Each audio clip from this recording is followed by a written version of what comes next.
ladies and gentlemen, the President of the United States and Mrs. Trump.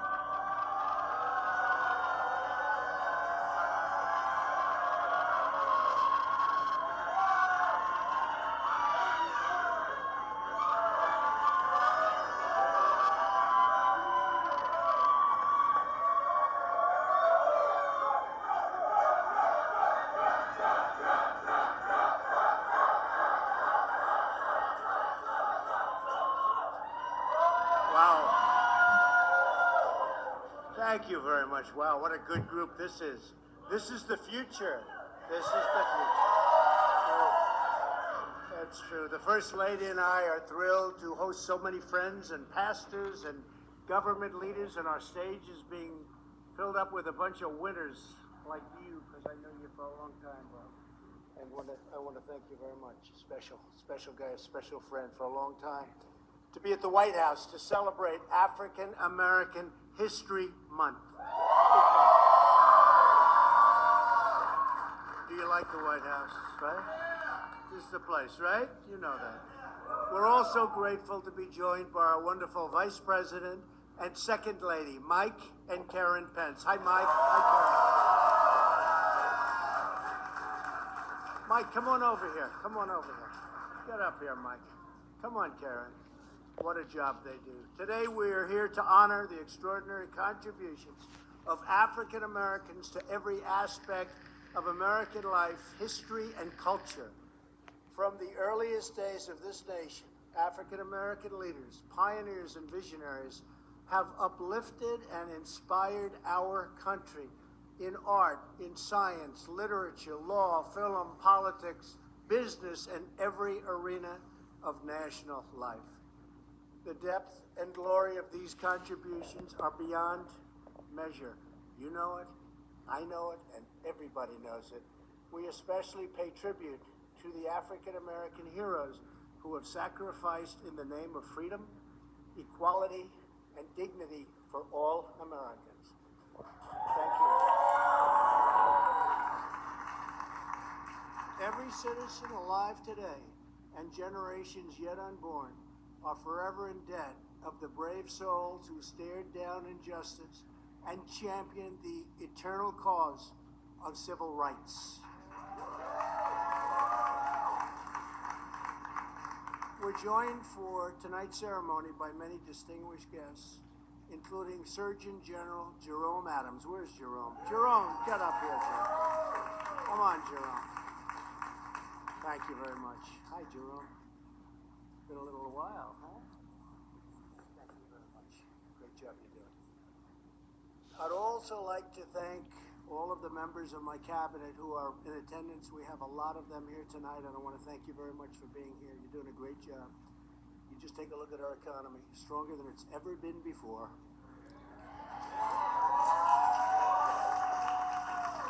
And by the way, as you've been hearing me say, African American unemployment is at an all-time low, historic low. The history of our country, it's never been better, so that's a great thing. Thank you all as well to the young African American activists who are here today.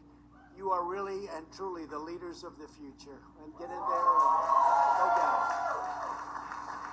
Since the beginning of our republic, African Americans have given their heart, their love, and their very lives to the pursuit. And you know this better than anybody. You have worked so hard.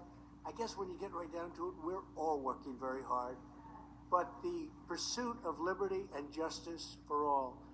During the Revolutionary War, African American soldiers fought at the Battle of Yorktown and helped our nation gain independence. In the next century, Frederick Douglass, Sojourner Truth, Harriet Tubman, and countless others risked everything to end the evil of slavery and secure the sacred blessings of freedom. And here we are all together in the White House. This is a great thing, right? This is a great thing. And this is a very, very special place. A century later, Rosa Parks, Medgar Evers, and the immortal Dr. Martin Luther King Jr. challenged our nation to fulfill its founding promise that we are all created equal by God. In every moment of our history, African Americans have called our nation to greatness. This year marks the 100th anniversary of the birth of Jackie Robinson. How good was Jackie Robinson? How good was Jackie? As a baseball fan, Jackie was special. He had to be special because that was not an easy journey for Jackie. He was a special man. His courage on the field and off the field stands as an everlasting monument to the triumph of the human spirit. African American scientists, artists, musicians, educators, faith leaders, and countless others have lifted our nation to absolutely incredible heights. Today, we thank God for all of the blessings the African American community continues to give our nation, and we pledge our resolve to expand opportunity for Americans of every race, religion, color, and creed.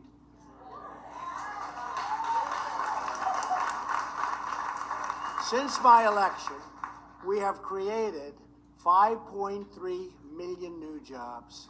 People thought that was, and I tell you, I'm very proud of it being the lowest ever in the history for African Americans, but today, right now, we have the most people working in the history of our nation, almost 160 million people. We've never had that many people working. Right? Tell me, how did they beat us on the debate stand when we say we have the best unemployment numbers ever, right? The best unemployment numbers ever and the most people working ever. The best economy, perhaps, that we've ever had. We've got a lot of things going on here, very good things. And we cut your taxes, by the way, and we cut your taxes. And you're right. He said, don't ever get tired, Mr. President. He won't. I better not get tired. Under my administration, We need you back, the buddy. African American poverty rate has fallen to its lowest level. And if you think about that, that's a special category. The poverty rate for African Americans is the best it's ever been, the lowest level it's ever achieved. Nearly 1 million additional African Americans have found new jobs. As a really, and I think this we can really attribute it to regulatory cuts or as a result of our tax cuts, the largest tax cuts in the history of our country. More than 8,700 distressed communities are now designated as opportunity zones. And Mike Pence was just in South Carolina, and he was talking about those incredible achievements, Karen, the incredible achievements that have been made with Tim Scott and everybody on the opportunity zone. And we're bringing in new investments and jobs to places that really needed them most, places that were forgotten, but they're not forgotten with us. Through our pledge to American workers, we've secured private sector commitments to provide 6.5 million new jobs and trading opportunities, and that also is an absolute total record. That one is an easy one by a lot. Just months ago, we passed groundbreaking criminal justice reform.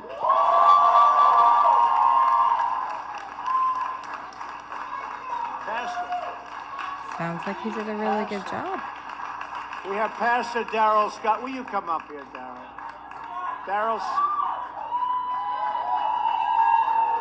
get up.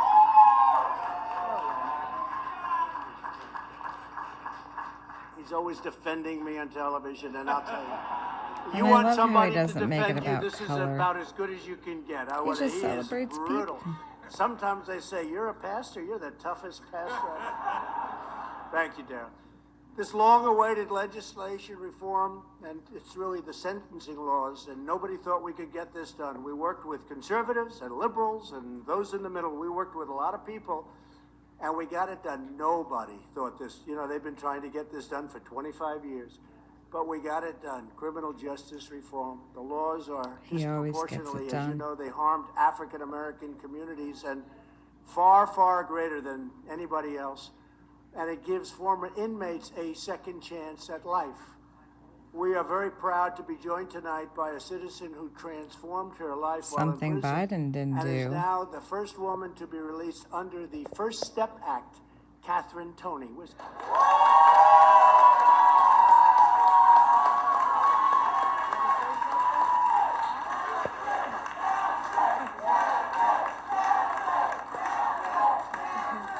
Yes, I just want to thank the president and everybody that worked so hard, Jared, for working so hard on this prison reform First Step Act.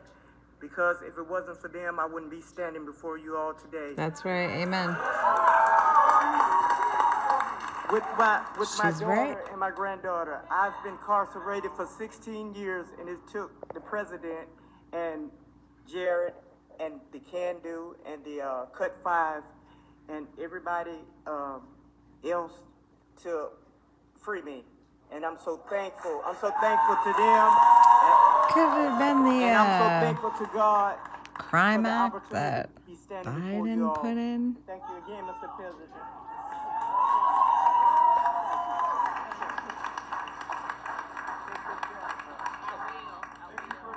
That's so nice. And I'll tell you, as far as criminal justice reform and other things, Jared, thank you. What a great job. What a great job. He doesn't want praise. He doesn't want praise, but it was so nice to have you come up and just say, and Jared, thank you, like your best friends. You probably know him a little bit. Yes, I do. It's incredible. He's incredible. It does so much. Thank you, Jared. That was amazing. That was a great tribute to you. During the State of the Union address, I also called on Congress to pass school choice. But they didn't. No child should be trapped in a failing school that stands in the way of their dreams. Every citizen of every background deserves a government that puts their needs first. Like They your don't hat, put our right? needs I first. like that hat. Here with us today is an incredible leader. Some of you know him well. I do, and I know him really more than anything else as an incredible leader. That's exactly what he is. It's Bob Woodson. You know Bob Woodson? You will, because he's got an incredible story. Bob joined the Air Force in the 1950s. You don't look that old, I'll tell you that. 1950s, really? Wow, you're in good shape. We need him back. I want to talk to him later, Wake find up. out what's going on. Just While he wait. was stationed in the Deep South, he confronted discrimination firsthand. He then became a civil rights leader, met Dr. King, and was jailed for leading a very peaceful protest. As Bob puts it, even when defeat was all around us, it was not in us. That's beautiful, right? That's beautiful. Over the last 50 years, Bob helped found social enterprise movements and to restore jobs, dignity, and hope within the heart of very, very distressed communities. Bob, I want to thank you very much. You are a very special man, and having you at our place in New Jersey for a little while, and you helped me so much with making There's a couple of literally our good no choices. comparison. We really appreciate you being here. Thank you, Bob.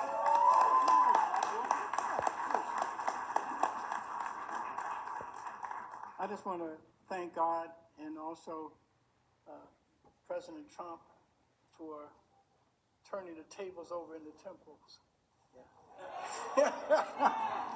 and attacking the status quo that is hostile to the interests of poor people.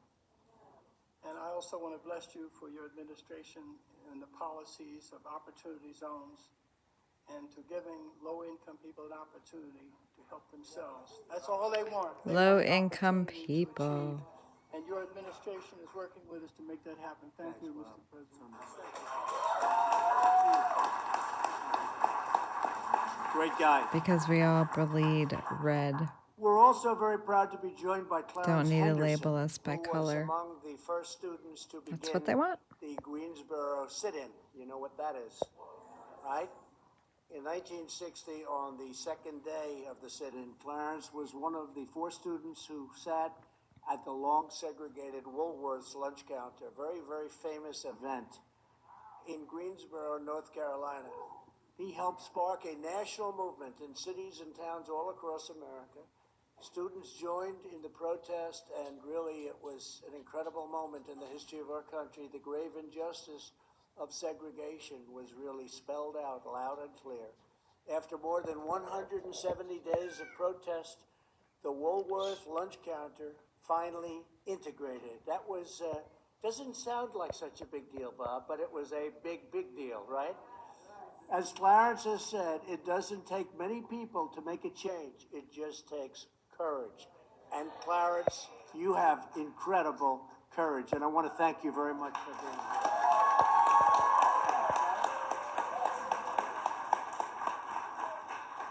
I am delighted to be here with the president.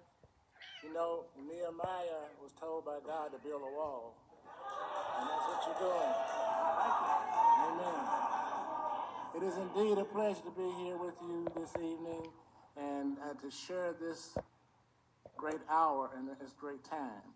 I continue right now with the Frederick Douglass Foundation for the State of North Carolina and the President, and we're still moving forward to change America and make America great again. Thank you. Thank you very much. Thanks, Larry.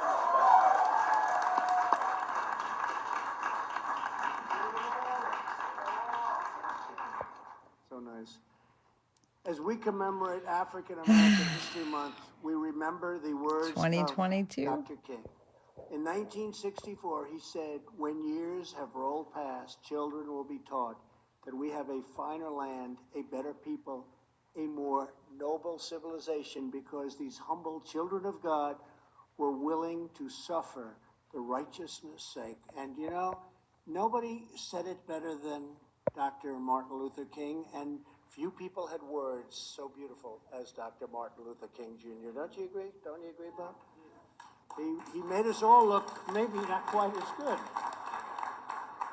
Great man. Today, we remember the heroic legacy of African Americans who bravely battled oppression to usher in a bright new dawn of freedom. It's exactly what you're doing. And you are at the forefront. You know, this is a new age. This is a very exciting time. It's a very exciting time for our country. Our country is respected again all over the world. They are respected like we haven't been respected in many, many years, I'll tell you. And thanks to you also. And thanks to you. Look at the progress that you've made. Look at those numbers that I gave you before with unemployment and all of the other numbers that we have together. So we pledge in the honor of our great African American community to build a future where every American child can live in safety, dignity, liberty, and peace. As Americans, we all share the same dreams, the same hopes, and the same magnificent destiny. We are now and will forever be one people, one family, and one glorious nation under God. I want to thank you all. I want to God bless you. I just want to say God bless you all, and God bless America. Thank you for being at the White House. Thank you.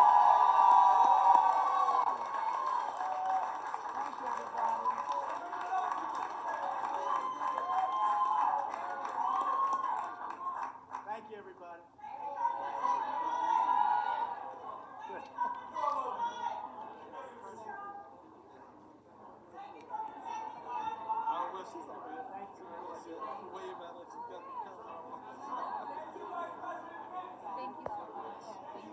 If you can't see the difference between him and Biden, you got to go back 4 or 5 years.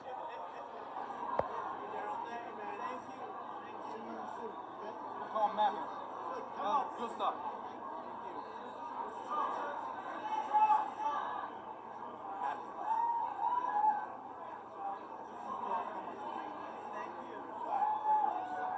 Thank you.